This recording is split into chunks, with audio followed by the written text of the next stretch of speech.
Welcome back, guys. Today I'm gonna show you how to fix problem that your iPhone 15 Pro Max not responding to touch.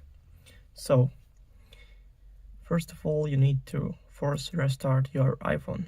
So just click on the volume up button and release, then volume down button and release, and keep pressing power button.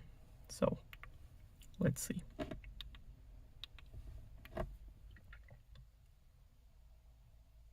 And keep pressing about 15 seconds.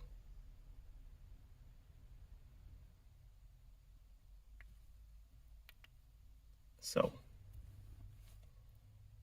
it works.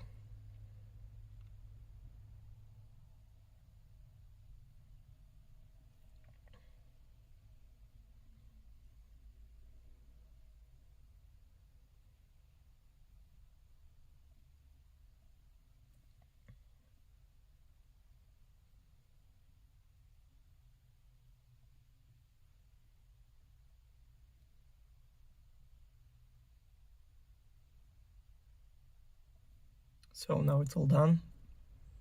Hope you enjoy, guys. Also, all links will be in the description of this video. Thanks for watching. Bye.